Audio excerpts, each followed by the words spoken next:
This is the Social Leader Podcast, inspired by entrepreneurs, founders, faith leaders, innovators, volunteers, visionaries from every single walk of life. They are the social venturers among us, those who crave the entrepreneurial adventure of moving beyond charity in order to integrate and then operationalize their social priorities. Social leaders are the true leaders among us because they are the ones that are forging sustainable solutions to solve our community's most tangled problems. Welcome to the show. I'm your host, Father Justin Matthews. And real quick, before we begin, I wanted to let you know that this podcast is sponsored by Reconciliation Services. We're a social venture nonprofit based here in Kansas City, Missouri, working to bring people together across the dividing line that is Troost Avenue. It's the racial and economic dividing line in our city, and we're working to reveal the strength of all and cultivate a community that's seeking racial and economic reconciliation. And if you're inspired by today's show, and if you want to learn to lead with greater social impact from your leadership lane, wherever you work, whatever you do, or if you just want to learn to be a more impactful volunteer, if you want to be prepared, then I'm really excited for you to check out thesocialleader.org. On that website, you can find our brand new e-course called The Social Leader Essentials, where you can learn to think and to have an entrepreneurial mindset like a social entrepreneur. You can learn to root out bias in yourself and in your team, and you can learn the mental health 101 skills that you need in order to become a trauma-informed and strength-based leader. I hope you'll go to thesocialleader.org and check out the e-course today. Well, I'm really excited to welcome to the program a new friend of mine. His name is Jeremy Bouman, and Jeremy is hailing from Nebraska. He is a really incredible mix of people, a leader, an entrepreneur, a founder, a tech founder from New York, turned nonprofit leader who now works with people who are transitioning from prison back into society. And he teaches them entrepreneurial skills and life skills to help them reduce the chances that they're going to end up back in prison and to help all of us learn how to give each other a second chance. Jeremy, welcome to the Social Leader Podcast. Well, Father Justin, thanks for having me. It's a pleasure to be here. You know, you are such an interesting person because as you and I were getting ready for the show, I don't think I've ever met anybody who was a tech founder in New York and then got, holds a master's in leadership from Creighton, but then has spent, almost 2 decades in social leadership, now in the nonprofit world, working with folks who are transitioning out of the prison system. I've got to know more about your journey. Tell me the story about how you became a tech founder in New York, and then what happened that you decided to make this big switch in your life and your direction. Yeah, so grew up in New York City, grew up in Queens, and then lived in northern New Jersey during high school. And after college, just like a lot of, mid-20 somethings in New York City, I was working in a large tech company doing dedicated internet connectivity and web hosting. And a gentleman and myself from that company went and started our own company called New York Telecom. We had grown up to about 12 staff, and we're doing about $1.5 million in sales, selling high-speed data circuits when companies finally said, hey, we need high-speed data to do business, and we need bandwidth. And so we sold bandwidth. We sold bandwidth circuits, and we sold the bandwidth through our web hosting and dedicated internet connectivity work. And kind of a long story short, our infrastructure was in the 5 World Trade Center, which was severely damaged on September 11th. Our offices were a few blocks south, and our offices became a crime scene on September 11th. And our infrastructure was destroyed. We were a small organization trying to look for an exit to a larger internet service provider. So we didn't have much redundancy. And, there was a lot of loss during that time, loss of life, and a lot of people who I knew, were affected and impacted in different ways during the disaster. And it just really was one of those moments that you kind of remember before and after that time. And for me, it was a time to really do some soul searching around what I wanted to do with my life and vocationally what I was going to spend my time on. And I got my first nonprofit job after that, raising money for the disaster at a large nonprofit social service organization. We were raising money for victims and families and small business owners, and just fell in love with mission-driven work and Yep. leadership within a nonprofit context, and using the sales background that I had in my tech business to help people. And I've been on that journey now for 19 years, which has led me, of all places, to Nebraska. Well, your experience on 9/11 as the planes hit the World Trade Center towers and being right there, having your whole startup company right there and becoming a crime scene in an instant must have been really traumatizing for you. Do you look back on that and see that that trauma caused you to switch industries, or do you see some longer lasting life effects from that trauma, or were you just sort of fed up with being a tech founder? I mean, what happened in that moment, and how did it impact you on a long haul? Yeah, I really enjoyed entrepreneurship. I enjoyed small business creation. I wasn't necessarily the tech person. My partner was, and but I didn't really know what I wanted to kind of do with my life. And so when you're staring down mortality, I think sometimes we stop and we take stock of our lives and where are we going and what are we doing. And losing people that you know, and I probably haven't always dealt with those events. Um, you know, there's probably trauma there. I still can't watch any of the anniversary shows. I've really not went there, for Yeah. many years, and eventually left New York Hmm. because there was a lot of trauma there, and I think. Through my faith and meditation and different things I do in my life, I'm in a better place with it. But New York's the place I love, and there are people I love, and it was attacked, and it was a very traumatic, life-changing event. And when I Yeah. took stock, I thought I need to be doing something that serves a greater good, um, something that's more altruistic than trying to sell off a internet company. Yeah, there's an author that I really like, a popular author named Henry Nouwen, and he wrote a book called Wounded Healer.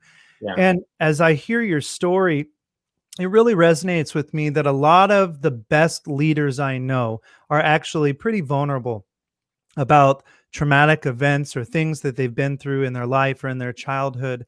What role do you think that being wounded plays in becoming a healer or becoming a leader? How do we bring those wounds and those moments of trauma into our leadership, and how do they positively shape our leadership as a result? You're getting deep right away. I love it. Oh, sorry. I got to go there I because love you're it. talking Yeah, about no, it's heavy stuff. I fantastic. mean, I think it's great. I think, look, we're all saint and sinner, right? We all are uh, complex. We all have things that we've done that we're not proud of. We've all struggled with different things, and when we can really connect with the deep humanity of ourselves and others, I think that's where real deep work can be done. And I think it, takes broken people to help fix other broken people. And depending on your faith and what your expression of that is, that's a big component for me. I think leaning into what my faith is and what I feel called to, and that wounded healer or servant leader heart mhm. is something that I've really worked to cultivate over the years, and is really a big part of vocationally. I'm not very different than I am in normal life because it's all connected. So I Yeah. think that's a huge part of it. Well, here you are, working, at 9/11, you're working as a tech founder, and then all of a sudden this thing happens that just shifts your whole perspective, and it introduces a whole new level of emotion and wounding. And in that we can become paralyzed, I think, and we can run from it. And in that we can also dig more deeply into our heart and do the hard heart work. And one of the things that then you go on to do is you go on to serve folks in the nonprofit world. And particularly, you talked about serving people through social services, and now at Rise, which we're going to get to in a minute, the organization that you lead now, you're working with people who are victims of trauma, people who have also committed acts of violence or acts against our common humanity that caused them to end up in prison. And so there's that deep well of suffering that I think we all share in some way. And I wonder whether or not leaders think about the power that's in that well often enough, right? But you made this big transition. When you switched into the nonprofit world, was it fulfilling for you in that way? Or did you sense that you were embracing this new servant leader perspective, or did it just evolve over time? I'd say it evolved over time. I think I knew that I wanted to be of service to others. And you kind of look and say, what do I have to work with? What are my gifts? And at the time it was sales and kind of an openness and a curiosity to learn about things and to learn about others, a deep care for others. And once you begin kind of putting that to use and fulfilling a mission, I think you are changed by that. And so over the trajectory of my time working in nonprofits and higher education, I can't imagine, not waking up every day and working on a cause or some type of mission-based vocation. I think that's really what kind of drives and fills me. I remember taking a Bible study once, and there was a concept that really resonated with me. This idea about kind of having a holy discontent, where there's something that just really kind of grabs you and eats at you, and it's something that we're wrestling with societally, or it's a social justice thing, and it really compels you to kind of get off the couch and go do something about it. And I really felt that kind of growing holy discontent around mass incarceration as I got deeper into my career doing work in nonprofits, and just seeing how the system impacted, from the foster care organization I worked at to education related organizations. Undergirding a lot of this was this infrastructure of mass incarceration, and just deeply felt called to try to do something about it. And for a long time, that was as a volunteer. Well, let's get to that, because you go from tech founder to nonprofit development guy, and you start working in higher education, and eventually you start through social services and through education and through your leadership work there, you begin to see these like systems at play in the lives of the people that you're trying to impact. And you also see the barriers to things like education that then impact others. And now you lead an organization called Rise, based in Nebraska. You're in many prisons all across the state. And your vision statement is all people will find freedom from cycles of incarceration. So tell us more about Rise and unpack that vision statement for us so we know more about what you do specifically.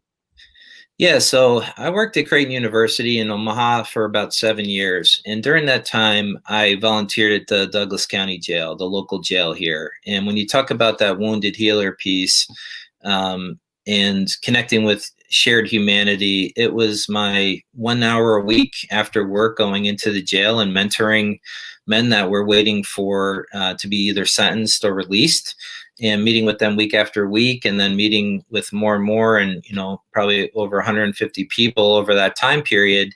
You get to see a lot of common themes, and the common themes were pretty consistent. We incarcerate at really staggering rates people of color, and we have a generational cycle of incarceration. That was news to me, seeing how many people that I would mentor had parents and grandparents and siblings and kids that had been incarcerated, where it was really kind of this birthright. If your mom or dad's a lawyer or a doctor, you might say, hey, maybe I can do that. Right. If all you know is incarceration, sometimes it's not a matter of if, it's a matter of when. Yeah, you can't be what you can't see, right? You can't be something or aspire to something as easily if you can't see it. And if that's all you've known is your family member or friends of yours being incarcerated, that becomes your reality more than, say, going to college or getting that great job. Exactly. And common issues around substance abuse, common issues around gangs, where for young people, gangs are community. Gangs are where, we all seek community. During this COVID time, it's so hard for us not to be together and connected. Yeah. If the people in your life that you love or have abandoned you or are incarcerated and you're seeking that approval, it's often found in young people in gangs. And so that was all of these themes I saw come together, and I was volunteering through my church in kind of a Stephen minister context, and as a caregiver. But a lot of the folks I met with wanted to talk about employment. They wanted to talk about entrepreneurship, and I really saw that there was this desire to hustle, to be able to get out and stay out. If you were able to possibly create a small business, and what better way to do that than folks that have that skill set? Because for a lot of these folks, they'd had to hustle from a young age. A lot of them are entrepreneurs, and it's out of necessity. So they're resilient, they're adaptable, they know sales cycles and supply and demand, and all of the things that society says, hey, that's a really good entrepreneur. If you do it in an illegal context, there's some challenges there, but we believe that mindset and that skill set is really valuable. And so that idea around, helping foster employment readiness, but also if you can't get a job, but you can create your own job, what an opportunity that could be for people. And so we ended up becoming a part of a national organization 4 years ago that was doing similar work. And over time, we morphed that to a local organization and rebranded as RISE. And so what RISE does, and like I said, like you said, our mission is that all people will find freedom from cycles of incarceration. And that's, the 70% of kids in our country who will follow in their parents' footsteps into prison. And this idea that 89% of people reoffend, don't have a job at the time that they reoffend, and are reincarcerated.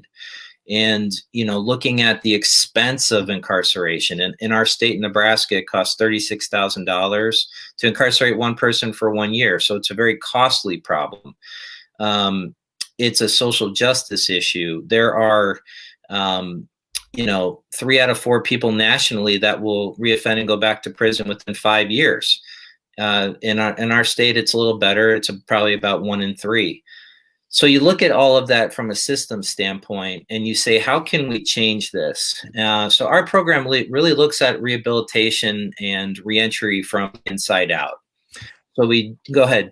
So you go from working in the nonprofit world, volunteering through your church in the prison, you start to have this big wake up about mass incarceration and what's happening in our country and the number of Black and brown bodies that are incarcerated in the United States. In fact, I read in one book recently that quoted a statistic that said that there are more Black men incarcerated today in the United States than there ever were enslaved in the United States previously. Now, I don't have the exact numbers, but it approximates the problem. And I think that we've got a systemic issue here, but you are saying that you see people differently. You see strength where other people see weakness. You're seeing entrepreneurial skills where other people are simply seeing crime. And so you go from working out in the workaday world to actually then becoming the executive director of this organization and dedicating your life to this. Is there a story or somebody that helped you to see people differently? Because if there's one thing that I know that makes a difference in the work that we do, is that if you come to see somebody from a strengths-based perspective rather than in their deficits, in their weaknesses. All of a sudden, as you said, you see our common humanity and you can see opportunity and possibility. Tell me a story of somebody who taught you that as you were making that journey to your current position.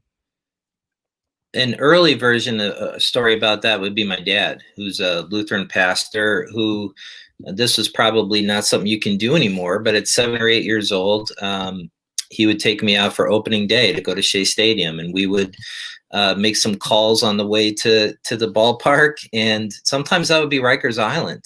And so I remember going into the prison as a 7 or 8 year old, and that really kind of stigmatized me from, I think, what a lot of people have perceptions about prison and who's incarcerated, because he was praying with people and we would talk about my little league and how bad the Mets were. And, we just got to know people. And, that really told me these are just people like me, like my family, who, have fallen into some hard times. And, it's really the folks who are incarcerated that taught me the most, learning about how their trauma had led to their incarceration. And, the reality is, like, just about every person we've ever worked with at Rise or that I've mentored as a volunteer has had very deep trauma in their own life. They have been victims of crimes in their own life. And that those deep wounds, perpetuate into shame and into substance abuse and anger and oftentimes violence and crime. But it can be traced back to some very deep traumas that I was blessed not to experience in my own life, but I know many people have. And so seeing that resilience and that desire to change your circumstance with all of these systemic things coming against you, that really impacted me. So I continue to learn so much from our incarcerated brothers and sisters, and they're really the one, what really brought me to the point where prayerfully, went home one day and talked to my wife and said, I think I'm going to leave my job at the university and, spend most of my time, working in prison. And she was just great with that. She's like, sounds good. Let's go work in the prisons. Or was she like, what are you doing? How did she take that? She's incredible. And, for her, it's, if we're prayerful about things and it's what we're being called to. And there were so many things that were feeling like a call along the way that we both were just stepping out in faith in knowing that God would provide and being blessed in ways we never imagined as we did step out in faith. So she was very comfortable with that. And, basically was the only employee at one point, and, working in one facility, and now we work in 7, and we have 17 full-time staff, about half of which are graduates of our program.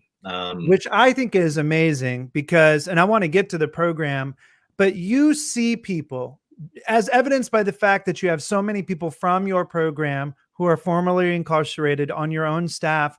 You see people, I think, from the inside out. You don't see the outside of somebody and what they've done and their record and their rap sheet. You're seeing people from a strength-based perspective. You're looking first for that resiliency that we actually all have, which if we were to define resiliency, I think we might agree it's like the ability for a rubber band to snap back into shape again. And trauma is when the rubber band gets stretched and doesn't quite go back the way that it was. And so it takes work and time and healing in order to get back into shape, and that resiliency builds up again. But you see people from the inside out, and I know that your program takes an inside out approach. Talk to us about that and describe the program and how it works from inside the prison to then transitioning out. So we do a 6-month program in the 7 prisons that we serve here in Nebraska that is for men and women, depending on the facility. And it's holistic in nature. It's very rigorous. Our participants, who we call builders, we really want to use humanizing language. So one of the shifts for, what we're hoping to do with people in the community is not labeling people, not calling them felons or criminals or ex-cons. These are people, And in our program, we call them builders. So our builders are working on reentry planning. They do a 20-page reentry plan in our program. They do workforce readiness. They do a lot of character development. So we're working and digging into things like parenting and networking and etiquette and shame and forgiveness and how to make a meaningful apology and just things that foundationally will set you up for future success. And we need to do some of that inside work before we can start using other building blocks. So that first 3 months of the program, we call foundations. Then we go into job readiness and workforce readiness. So resumes, we work on personal statements, how people talk about their incarceration and job interviews in ways that we have seen to be more successful. We work on mock interviewing. We work on some of the soft skills that employers are really looking for. And then we have this entrepreneurship component where all of our participants work on a business idea and then create a plan, and then they pitch it. And we have volunteers that come in. It's like a Shark Tank style pitch competition. We have IOUs of funding to the top 5 winners when they get out to put towards their small business. And the participants get a certificate in workforce readiness from the University of Nebraska Omaha's business school. So they get that certificate. We do a cap and gown graduation. They're in class 2 to 3 days a week, usually doing 15 to 20 hours a week of work. So it is a big commitment. That's and big. It's a big accomplishment when people graduate. And, you know, you keep talking about strengths, and we do have them identify their top 5 Gallup strengths. And just this shift in thinking that you have strengths at all when people your whole life have told you that you're no good and you don't. Yeah, you're nothing. You'll never amount to anything. You'll never amount to anything. But you have words are powerful. And I just want to real quickly say, I love that you call people builders rather than XOs or offenders or all the language, you know, second chance employment opportunities, whatever, high demand workforce development. You know, it's like we use all these euphemisms for people, but I love that you say builders, because our language and our words are powerful. And I think if more leaders were to name and call things by the attributes that are positive, the attributes that relate to resiliency, the more we would see that come out, not just in people who are the builders that you're working with, but just even in the workaday world. You know, people on our teams who are so quick to say, gosh, that guy's always late.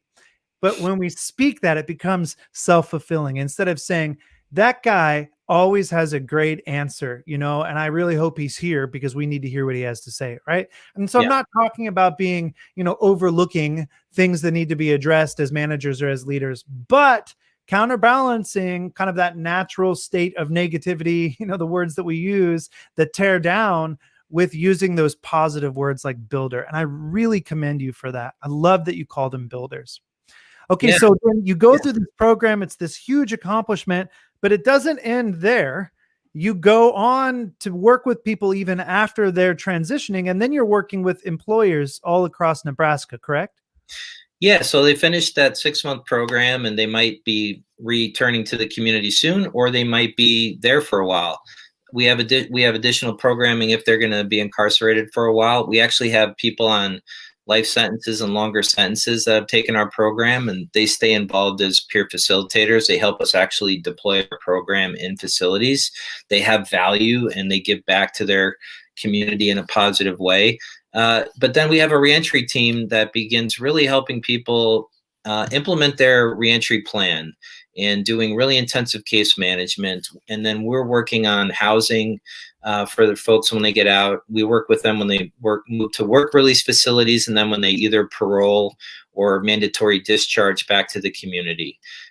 We have a mentoring program of community volunteers that agree to a 6-month mentoring relationship, like big brothers, big sisters for reentry. And our case managers are working on housing. They're working on employment. So we do work with a lot of employers and try to build pipelines into the workforce for livable wage jobs. And we do referrals around mental health and substance abuse, because those are certainly big challenges that people face. And there's a large percentage of people incarcerated that have mental health issues. Our prison system has become the largest mental health care provider in the state. And, we criminalize mental health. in, I have a real problem with.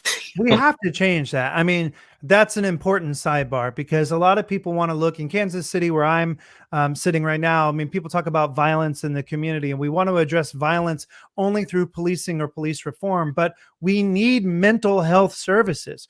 Yeah. When our prisons and our police are expected to be, trained mental health counselors in the field, it just breaks my heart every time I see, somebody murdered or somebody killed who's actually having a mental health crisis. They don't necessarily need police intervention, but to keep themselves and other people safe. But Yeah. man, that we could do a whole show just on mental health and Yes. our the way we criminalize, people that are struggling.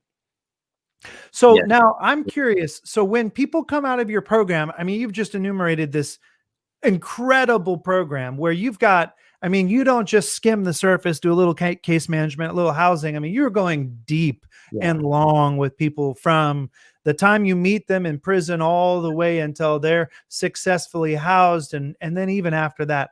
But talk to me about what you do with the employers, because I've always felt like if all we do is concentrate on those who are the builders, those who are transitioning out of the cycle of incarceration, if all we do is focus all our attention on them, we're kind of missing half of the equation, which is the employer, their attitude, their language, their skills. Talk to me about what you do with them. And are you teaching those employers or people in the community to engage in a better way? Yes. So we can get people prepared on reentry planning and job ready, and get them all ready to come home and get a job, and do that piece of it. If we don't prepare the community to welcome people home with opportunities, they're never going to get any traction. And so how we treat people post incarceration is very important. So what we pre-COVID have done is we've brought over 800 business owners, HR professionals, companies, sending groups into facilities to do coaching days during our 6-month program. So we'll bring groups of folks in where they are reviewing resumes and doing mock interviews. They're reviewing business plans. They're listening to personal statements, but they're also connecting. We're doing empathy building. And that's where the change happens. When you see how much you have in common with somebody who's incarcerated, but also how much you have different about your background, your upbringing, and people who are incarcerated, and how much they all have things in common, a light bulb goes on for people. And, a crime that you have in your mind becomes a person with a story and a name. And Right. that's where, and that leads to opportunity. Well, And that's really your path, right? I mean, that's what changed your heart all along the way, from the time your dad took you to Rikers all the way until you were volunteering with your church.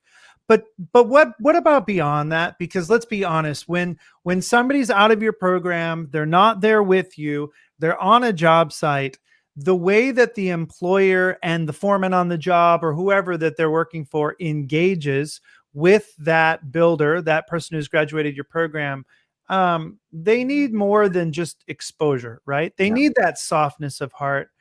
But what are some skills that employers and owners and leaders who want to employ people who are transitioning out of cycles of incarceration, what are some skills that they need to hone in themselves in order for those people to be successful? Yeah. So, I think Jim Collins had that level 5 leader. Mm, And I really believe in that. When you get to that level 5, you have this mix of that personal humility and being open with strong professional will. When I think about my meditative practice, you have a strong back, but you have that soft, open front. And I think for leaders of organizations, they have to have that wonder and that curiosity and openness, and really think about, what do we want our company to stand for? Can we put a stake in the ground and say, we care about social justice? This is a black eye on our country, and we should be a place that provides second chances. And, people coming out of incarceration will enrich our culture. They will bring new perspectives. They'll bring a difference of opinion and ideas and creativity. People who are incarcerated, they're that gap in their resume, a lot happens in that time, and employers don't even really think about it. They see the gap in time, and it's likely that person is working, gaining skills, getting programming done. And I've seen some of the best conflict resolution in prisons, better than I have in boardrooms. Being able to work with people that aren't like you, that are in close proximity to you. Who else is better prepared to navigate that than somebody who had to navigate incarceration? The resilience that you talked about, and just the gratitude, how much gratitude people have when you do give them that opportunity. And if employers have that ability to provide it, we say, if you're going to, go that route, partner with an organization like Rise, where we're coming alongside that individual. We're going to help you. We're going to kind of hold your hand through this, and we'll help you understand where your new employee is coming from and some of the barriers that they face. And so we try to get access to leadership teams and talk about what it means to do reentry hiring. If companies want to do it just because there's federal incentives, and there's second chance hiring, there's stipends, sure, there's tax credits, there's all kinds of things that you can take advantage of. But if you just philosophically say, we want to offer somebody an opportunity that they really need, we're not going to think about somebody's worst day of their life. We don't do that for ourselves. We don't do that for our staff. We're not going to, narrowly define somebody by that bad judgment. People change, and, we're all evolving and learning and growing. There's a real focus right now for employers around getting diversity and inclusion right. And, reentry hiring can, be a big part of what that solution is for business owners. Right. So I think it's being receptive, not being fear-based, educating yourself. Most people that commit violent crimes, that's not something that repeats. It's often something that happens very young in somebody's life, often related to gangs, and those things you're not at risk, and if you're worried that you're at risk at all, there's insurance and things that you can do. So I really, really encourage leaders to, take a stand and say, this will make us better. We're going to get somebody who's going to show up on time and work really hard and really value what this opportunity is. I think you've said something so profound that's not just about hiring people who are coming from cycles of incarceration, but really hiring anybody who's not like you. The idea that we can add to our company culture things, lived experiences, gratitude, skill sets, perspectives that we don't possess and that we need. And if we look at those opportunities to hire people that are different from us, and if we go and work on our implicit bias or unconscious bias, if we become educated about trauma and the way that trauma impacts people, including us, by the way, like your story about 9/11, if we can get to the place as leaders where we value that diversity in all people that we encounter, we actually, I think, can see increased employee engagement. We can see less turnover. We can see better ROI on all of that, onboarding, on-ramp that we talk about when we talk about diverse workforce development and hiring. You bring out something really important, and that is, again, to see the potential, the possibility, to see somebody from the inside out. And I really love that. As we wrap up, I want to ask you, you are a very purpose-driven leader, but, I think you would agree, most people I think would agree, it's hard to keep your focus, even if you've got a strong purpose. But what are 2 or 3 practices or things that lessons that you could teach, 2 or 3 lessons that you could teach any leader who is looking to lead with greater social impact, things that you practice in your own life?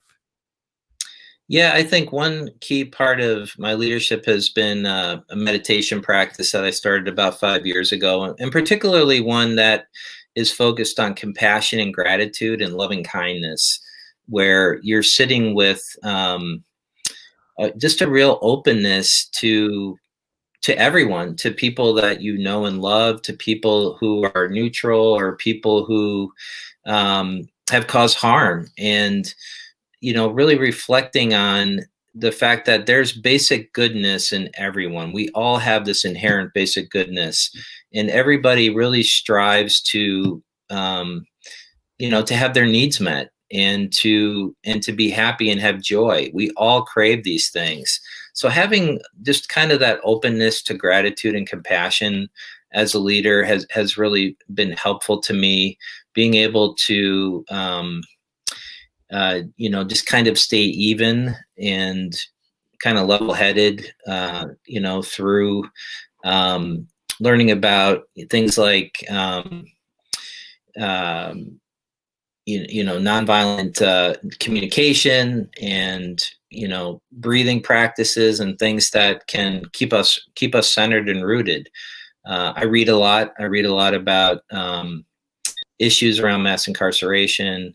I read a lot about leadership, and I think having some type of physical outlet. I do some yoga and running and things like that. Just keeping your mind active and your body active, and having this openness of compassion and gratitude and loving kindness is something that provides more depth for a leader. What you really want to do as a leader is be able to hold space, right? Right.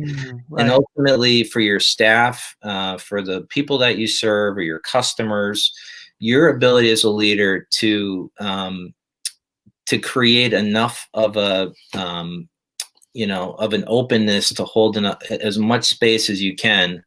I think people see that and they know it, and it increases your empathy. It makes deeper trusting connections with people, and it's authentic, and it comes from a real place. Mm. So increasing that ability to hold space to me is a practice that I will always do, because I think that's really the key to my own leadership. When you practice that, is there something that you do in the moment when holding space becomes uncomfortable? Is there something that you say or something that helps you to keep your hand and your heart open to hold that space when you're there in that uncomfortable moment? Yeah, sometimes there's not words, right? And I think it's okay to say, thank you for sharing that. Um, I'm not really, that's just a lot that you're sharing, and I have a lot of gratitude. And I don't really have the words. It's hard Mm. to have the right words, and I don't think we need to. Some of the conversations in facilities, people are telling stories of trauma that are things that I've just never believed I would hear, or that could Mm. happen to people. Just awful things. And I think just being really present in those moments, and uh, not trying to make up words or things to platitudes, but just to say, that's a lot.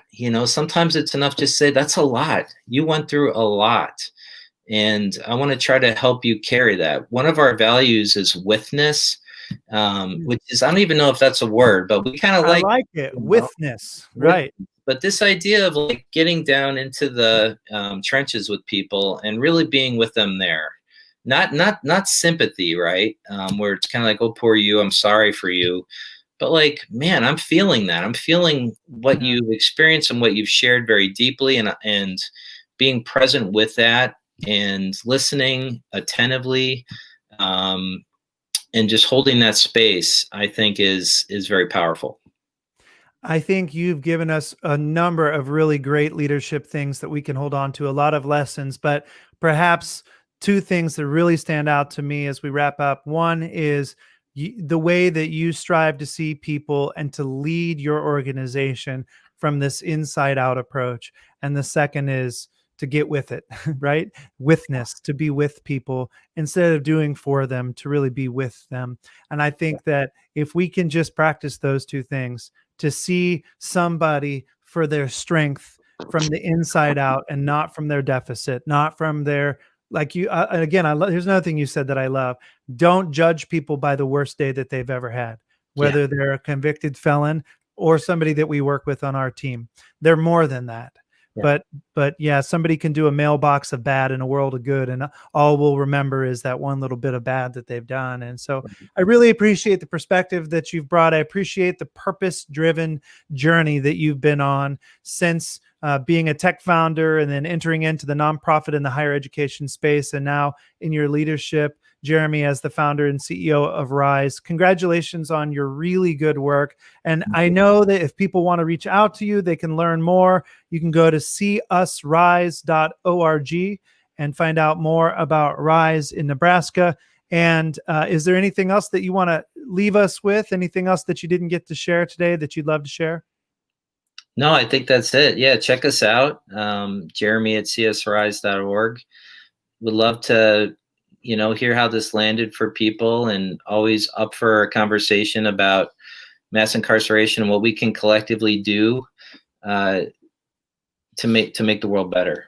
So, well, we need social leaders like you in every single sector of the United States and all across the world, because if we're going to make the change that you're talking about, it can't just be up to the CEOs of the world. We need people at every leadership level who commit themselves to becoming empathetic and to becoming social leaders. And I think you've given us a great example of that. So again, Jeremy Bouman, founder and CEO of Rise, thank you for joining us today on the Social Leader Podcast. I really appreciate it.